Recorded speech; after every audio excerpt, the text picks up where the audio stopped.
Jovi, them for long. Just long, them for long. Yo, people, welcome back to Fix, brought to you by Nightly Fix, your news start night. You're FM, it's your boy Nar here with Ari. Big up Kimmy in the building. Big up our productions. DJ Burns, big up yourself. The Fix comes to you courtesy of Maxi Bakery. Celebrating 35 years of maximum satisfaction. Right now, people, special guest in the building. It's Jovi Rockwell. Hey, what's up? Hey, Jovi. Hello, everybody. Jovi looks shy. I feel like, like when you're like new at school, that's how I feel like I'm like, coming in the class is like late in the term. Like the second term, like that kind of vibe. If I try to figure it out. Yeah, I just kind of have to figure out my place. Well, we're friends here. Yeah, friends. High five. Cool. Like Jovi was outside like choking. I'm like, Jovi, alright? Yeah, I'm good. No. Alright. And I'm like, just tell me you want some water, let me go get you. I couldn't talk. I was joking. I was trying to tell you I needed a second. I was going to tell you I needed some water, but then you walked off. But thank you. Delicious. There is the best water I've ever had. Like if you don't tell me, say you're alright in a minute. Take some more. Water, yeah. So Jovi, thank you for coming to the Fix. Thank you for having me. And I've known you for a long time. I feel like because as I said, as I was trying to figure out, it's from the Drunken Rhythm. Mm-hmm. I know you for that was your first introduction. That was your first. Yeah, that was my first. Yeah, that was my first. How old were you when you did that? Oh, I was like, how old was I? Probably like 7, 6. Well, I know, right? I shouldn't ask a woman her age, but it seems so long. I was a wee baby. I was a little baby. Mm-hmm. I was a little baby just busting out on the scenes. She got British. Yeah. Okay. So, it seemed so long ago, but you seem so young. Thanks.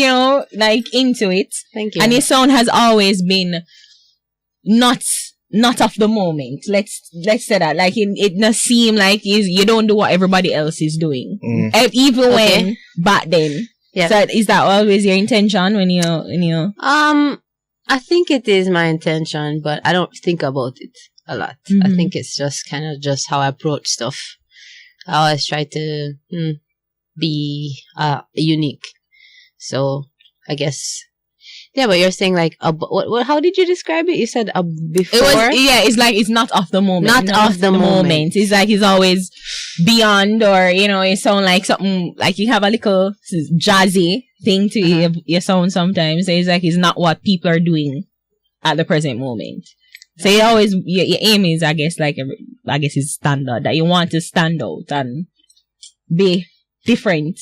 Yeah, I mean, I guess also too, I don't know, like the tone of my voice kind of has a sort of, people always say I have like a vintage sound. Mm-hmm, right. Sounds like maybe a singer from like the 60s, like jazzy. Really small, like, my boy is a live up, like, and I think whenever I put that, even if it's on like modern tracks, it still just has that kind of a sound that just kind of. So it's natural. It's not you putting. Yeah, and I'm not really trying to put on, even though I'm not going to lie, I do think about it. Think about being unique in my approach to my music. So that plus that to the bit, probably. Yeah. Okay. Well, you worked with Ne-Yo. Yes, I worked with Ne-Yo. Is that a situation where he was trying to sign you, or you just got an opportunity to write music with him? Like, what was the relationship like? Well, he was looking to sign different acts at the time, and at the same time, he was like the number one songwriter in the world. And as a songwriter, he would. There were several other artists there that were also songwriters, and he was kind of sort of mentoring us, and he would come in like once a week and check like what songs we wrote, our progress and stuff. Like we'd have listening parties and stuff, and he even did like one-on-one time when he'd say, "Oh, when you wrote and arranged it like that, this was really dope," and that kind of stuff. So how long ago was that though? This was like when, like, he had like a bunch of. I remember when he came to Jamaica. Late 2000s, yeah, late 2000s. 2008. Yeah, around there. So yeah, late 2000s. Okay. So that was pretty much the situation there, and so I really learned a lot there, because I would have to listen to his songs, like how he does it there is like he has all the songs cataloged, and different artists will come in, and depending on the caliber artists that come and have a session, and they listen and choose the songs after he demoed them. So there were some songs that I would listen to his demo, and I would hear every little way how he like vocally produced stuff, like how he put a harmony here under this word, and it's like, as you're listening to the record, you don't know that, but if you break it down, and I really learned a lot about how to vocal produce, and just from Ne-Yo, I learned a ton of stuff. You also worked with the culture vulture Bruno Mars. Yeah, I work with Bruno Mars. What are your thoughts on cultural appropriation and its effects on Jamaica? Well, you don't have the and that's I'm messing with it. the thing is that I know this about Bruno. Yeah. Bruno is from the islands. He's from Hawaii, so he is, not white, and in meaning is a non-white, and meaning, what I'm saying to like in a foreign. Trust me, the to say like, oh, you're not white is a statement you're saying. So it's like basically they were. He and his family were cabaret artists. His father was a cabaret artist. His whole family, they did cabaret stuff in Hawaii. And so reggae is big in Hawaii, They love reggae over there in California. One of the Grammy nominated, what name? J Booga. Yeah. J Booga. They are Samoans. Okay. But they come from the island, Fiji Islands and stuff. But J-Boog is in California, from Long Beach. But Bruno and stuff has been influenced heavy by the reggae music and all different kind of genres. So it's kind of hard to kind of like blame him, like to say that, yeah, because of what, like even a little bit, you can see him like online on YouTube. You can see him like doing an Elvis impression. So I just believe he's like has a eclectic record collection from our very young age. He even said that to me. He even said that to me one time. He was like, Jovi, you and me were the same. And I said, what do you mean? He said, come from an island and your parents are cabaret artists, so you know what it's like to just be there, just like hearing all these different genres, and it affects your songwriting and stuff. And I said, yeah, I never really thought about it that way. Your parents were cabaret artists? My father was a cabaret artist. Really? His name was Winston. His name is Winston Clark, and he wasn't. Yeah, he ain't dead yet. Changing gender. Sorry, Dad. But no, he was in the Sonny Bradshaw band with Barry Salmon when they were starting out, like in the 60s, and everybody knows him for some reason. I don't know what kind of impact he made. He cut a couple of records, but he was like a big showman back in the day. And so if I see Barry, Hammond. Big up Bears Hammond. He will just start talking to me about my dad. Marcia Griffiths, Sly and Robbie. You never tell about a niece him have? Who? Like a niece, Bears. You never tell about a niece him have or not? No? We didn't get that far, but I believe he would have had I stuck around a little bit longer. Probably don't mean nothing to him at all. I'm shy. I know I plead the fifth. I don't know. I know nothing. I don't know nothing like George Lopez. You don't know nothing. Yeah. Early in your career, you were earmarked as a superstar in the making, but like towards the late 2000s, it disappeared from the scene for a while. What caused that? Well, when I started out, I thought I was a superstar. That's great. Rising star, Jovi Rockwell, superstar, like, articles. When I started out, I just felt I remember like when I had worked with Cool Face on the John Canoe song produced by Don Corleone, and it took a long time for me to write to the dancehall song. Even though I'd been like raised and going to like dancehall, since I was younger, like listening to dancehall and hip hop growing up in Kingston. But just me putting my sound and what I hear in my head onto that dancehall track was so difficult for me at the time. Me and Cool Face took a while to write it. And I actually took an old rap song that I had, and I flipped it and said, it went 1, 1, 2, 2, 3, 3. I'ma coming at you, I'ma bust down your door, I got you dancing on the, and then it's like I flipped it and said 1, 2, 3, and a 4, it. Basically, what I'm saying is within the walls of that sound, I felt kind of not limited, but I felt like I wanted to add more dynamic to my sound, and I wanted to learn. And I remember I was eager to learn about vocal production and those kind of things. And I feel like I sort of manifested the situation with learning and going up by Compound by Ne-Yo. And that's when I kind of learned, because of my songwriting, as a songwriter, it's like, naturally, I'm just a songwriter first. I've been writing songs since I was probably less than 10 years old with Kana Core. God bless her, because we used to be best friends, and she used to always say, let's write a song and stuff. And she wanted to sing and stuff. And I was like, oh, I don't. And then I would start writing songs. And then all of a sudden our friends would be like, yeah, let's make a group and let's do this. And like Uncle Cat would hear, and Shia and everybody. And I was like, okay, it looks like I can write songs. And I'd write like all the little cheer songs at school for like the different house them and thing and those kind of things. And I was like, you didn't make money from that? When I was little? Yeah, you should have. If you write songs for other houses. I should have. I didn't write songs for other houses. Oh, yeah, just your house. Just my house. Oh, come here. Which one? Yeah, no. I wrote all the chairs, and I would switch up the songs, and I'd flip the records. Listen, they collect house dues, okay? They could have paid me. So basically, it was just... You write house song. Oh, pay me now. You're funny. I know some kids who do that now. Yes, hustle. She's so right. You hustle your thing. You have a talent. Don't make people use your talent. A kid asked me I asked a kid like for $5 the other day because I never had cash. And they were like, okay, I'm gonna give you this $5, but when you give it back to me, I want 7. Interest. I was like, you're charging interest? And the little baby was like, I didn't have any cash on me. So no family members. And it's funny. I just thought that's how kids are these days. So you're begging kids for money?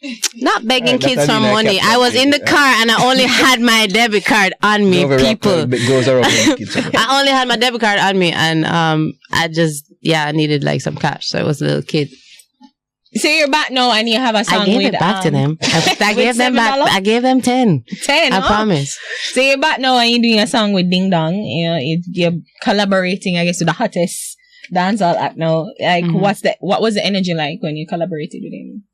Energy was awesome. Ding Dong is just an incredible artist with just so much energy and light. And he was there when we recorded the song, before we even decided to do a remix. And in the studio, Coolface was like, yeah, we should do a remix. And he's like, Ding, you like the song, we should do a remix at some point. And that point came along, and we said, all right, you know what, let's do the remix. So we did it last year, the end of the year in December. And we said, all right, let's shoot a video. And we did. Johnny Bravo came in and did like all of the ad-libs. Yeah. Like he was quiet at first, and I was like, hi, and everything. I was like, oh, he's so quiet and everything. He's quiet, sat there. That's him looking, saving up the voice. Just looking. And then he just got up and he went in the booth and he was like, yeah. And I was like, yo. And I put my Red Bull down. I didn't need it anymore because my energy went through the roof, and it was good. It was great. We recorded it down by Romichi's studio too, where so the vibe was good. It was good. Okay. You feel like you're sort of in like a rebuild type stage because that you came out on the scene and then take some time off, and then you feel like you have to rebuild? Well, the thing is, I never really took any time off. Like, a lot of people, I don't know, artists that do different things for whatever, like, not, what I'm trying to say is, as an artist like myself, like, everything I do is art. Like, I'm not going to, like,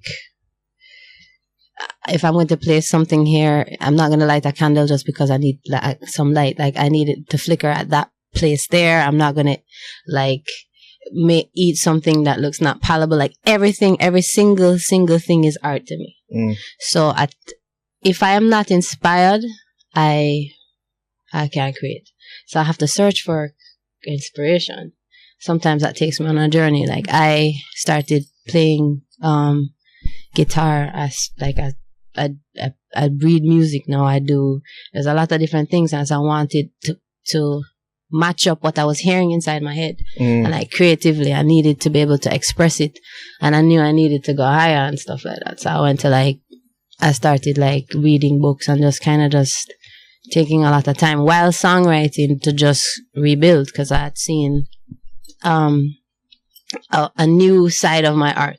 So I'm always exploring new sides of my art, and maybe I am guilty of not always putting first the business aspect of things, because to me it has to come secondary to the art. Because I'm here thinking like you didn't care that it may have been detrimental for you to go on that journey while. And was it? And I've always wondered, like, is that situation where do you consider yourself to be a dancehall artist because your sound isn't really dancehall, and I guess everybody kind of put you out there, say you're gonna be international. So was that the situation where you kind of just figured out how to transition? Well, as I said, like when I had come to Jamaica at that time, and we did the Junkono song, it was very difficult for me to get on to, even though I was a fan of dancehall, to put my sound on there. And then I did find a sound that I felt worked with me, and I feel like that sound is on the Up Like 7 remix. It's an evolution of that same sound, because the track does have a modern dancehall sound. It had the dancehall drum pattern in there. I mean, it has an urban drum pattern, but had the dancehall bass in there. And I don't categorize myself. I make sound. I make sound, and where I make that sound and wherever it goes, it goes. I, as a songwriter, when I was like signed to Epic and I had worked with Ne-Yo, I had signed to Epic, and that's how I met Bruno and stuff. Because I could write like ballads and pop songs, and I could write these kind of things, I got tugged and pulled and torn in different directions, saying, oh, you know what? Take out your accent and don't sing that. Sing this now, because we can go get that big so-called big money or pop money or whatever and go for that. And I had to learn as an artist to differentiate my sound from other sounds and say, well, you know what? If you're going to be writing something for this and this and that, just know that that's your songwriting stuff. And at the same time, like, what is Jovi Rockwell's sound? Because I am from Jamaica and I do like sing J and stuff like that. So for me to say I'm not dancehall, I'm just Jamaican and I make sound. And so I had to really fight to kind of differentiate myself from that, so that they know, like, look, you're not going to just say you came out of as I've had people say this and put right bios for me and said that I came out of like asylum or what's it called now? Wherever it is now, Quad or wherever, or whatever is there now. The clubs, yeah, back in the day. What's it called now? The building. They said I came out of there, basically. And that they came out and they saw me making pan chicken on the side of the road. And I was like, well, first, I'm a vegetarian. I do it pan chicken. So and they're like, well, you could be making fish or something. And I said, well, you don't know something about my culture. Like, it's just that a girl like me just wouldn't be selling pan chicken on the side of the road. It just kind of is not, like, you'd have to be a part of my culture to understand this. They're like, no, it makes a great Cinderella story. And stuff like that. So they're trying to create a story. So they're trying to create some kind of like that kind of look, So a lot of times I say no to things like that, and like people are wondering like, oh, come she not reach no further or whatever. And it's just kind of like little stuff like that where I just felt was just like, it's not authentic. It's not authentic, and I'm just not going to go with it. So there were little things like that would happen, like take out my accent out of like, stuff. And then a lot of times I would write, and then people would put those songs out, and it's not really like I'm trying to be that artist doing that. I was just writing a song, and it sounds super duper pops. And then people would be like, oh, I'm to Jovi, she's schizophrenic or somewhere, she doesn't sing this, she doesn't sing that. But it was really kind of a situation. Because you can write every kind of genre. You can write yeah. Would when you worked at Compound, and you have which big artists like have you your song like they heard and they wanted it, like you've had a opportunity like that? Yeah, I did have an opportunity like that with Beyonce. I forgot to tell about that. No, Jay Brown, he chose a song and did she use it? She did not use it, but it got to her ears and she liked it. You met her? I didn't meet her. So you like it? No, because her Tata, like everybody who Jay Brown people, these are industry people, they handle a lot of her career. And I met Jay-Z, he saw a showcase of mine and stuff like that. So, and Ne-Yo, obviously, so I knew about that. But I don't think it got chosen for her. Obviously, it never got chosen, or else I would be living big, folks. Whatever happened to that? Whatever happened, in the industry, nothing. A lot of those songs are still created. I'm just thinking like, at some point, yeah, they could get placed. Sometimes it just takes like one placement.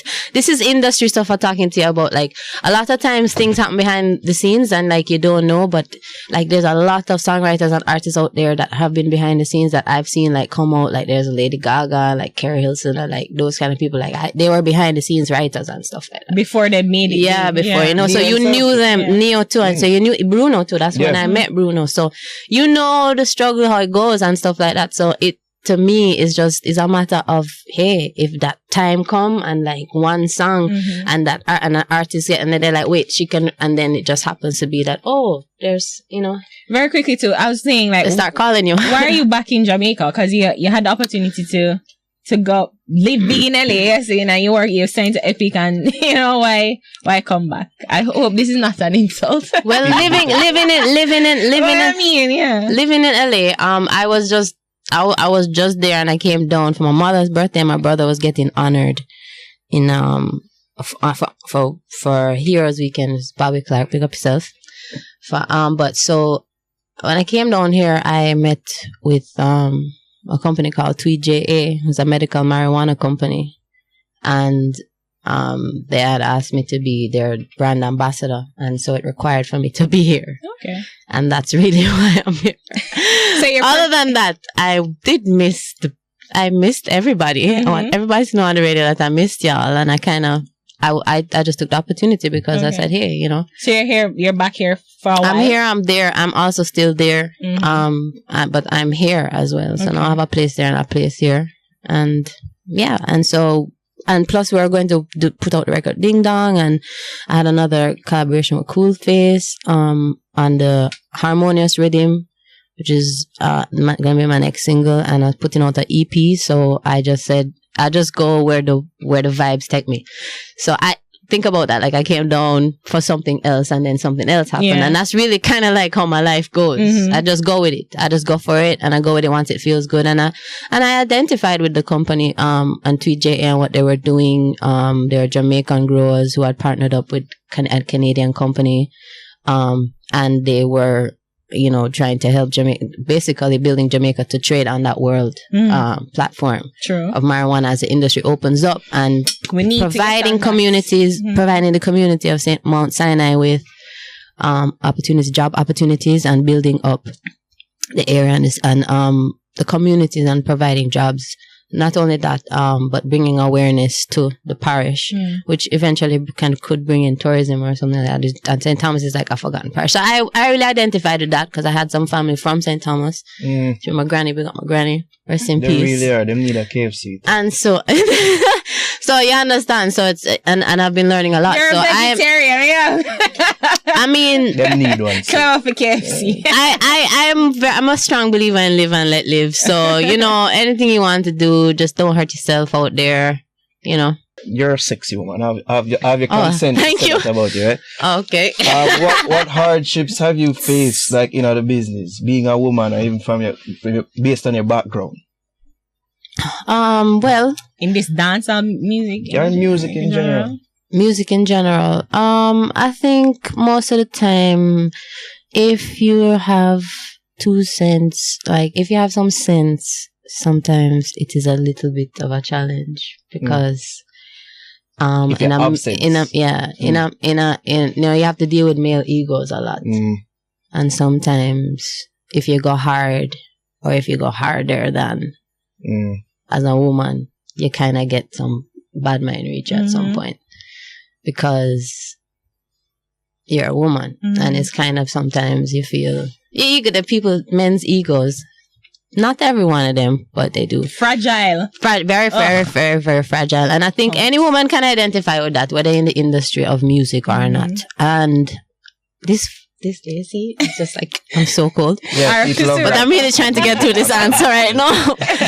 But otherwise from that, like I've had my music turned off on me. I've been put on before like a major artist, just to kind of get styled. Like, and them a styling thing, and like I got put on after Sean Paul one time in Amsterdam. That was tough, but I came back from it.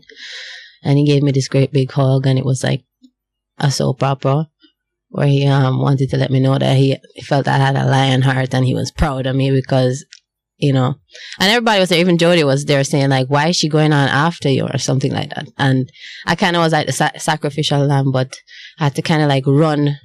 I had to tell like my brother, like, who was my manager at the time, I was like, go get the mic because the lady was like, oh, bye everybody, leave now, leave. And I was like, what? I was like, I've been standing here for hours. Everybody else performed. I was like, don't you leave me. I was like, don't you leave. And I said, get the mic from her. And you heard her saying, and everybody, and you heard them struggling with the mic and everything. And I was like, give me the mic. And I got the mic and I was like, everybody stop. And they stopped. Like, people were walking out to the venue. Wow. And they stopped. And I turned around. I was like, I don't know if I can say this on the radio. I said, don't. I said, I never wear this BATTY rider for nothing. And everybody was like, what? And I was like, yes, turn around right. And they turned around. And I was like, all right, cue up the music, anything, and I just put on like a rhythm and I just start freestyle until my DJ was ready, and I just start freestyle and I just start freestyle about the promoter them and about the place and whatever. I was like, that's where you went wrong. You should have never gave me a platform and then a microphone. So I was able to bring like back some people and I was able to redeem myself. And I remember even after, like, I was running to my dressing room to just start like bawling because I was like, I don't know why them always have to go on about me. Just like I make my talent speak. And I just feel somebody jump behind me and I ran far. Like I was just, cause it was far to get to the dressing room because a big festival was like 2-7 Splash, it named. And somebody jumped up behind me and turned me around and it was Sean. And his head was like right by my head like this. And he was like holding me like we're like Cub Scouts or something. And he's like, Joe. He's like, Joe. He's like, like you're brave heart, proud of you. And I was like, proud of you, proud. And he's like, holy man. I'm like, Let me go, I want to cry. Like, yeah, and I was like, man, I gotta go, man. And he's like, yo, just then I'm like, man, I gotta go. Cause I've known him a really, really long time. So I went and I just was like, I started bawling. And my manager came and knocked and said, it's time for media. And I was like, I can't. I was like, I need 20 minutes. I really couldn't. I cried. But I think what I was crying for was just the triumph. It was like, I had to come up with something, that would bring people get back. And I did. To not falter on that, you're proud of Yeah, I felt like, and then I did like a total rock star thing. And I said like, yo, you want me to come off of the stage now? And they're like, no. I was like, you want more? Like, yeah. And they're like, yeah. No, they were like, yeah, we want more. I was like, should I throw myself in the audience? And I was like, should I throw myself? And they're like, yeah. And I started like take off some stuff. And I was like, you want more? And they're like, yeah. And then I just go and like, I pulled up the John Connor song and then I got like a forward and I just dashed on the mic.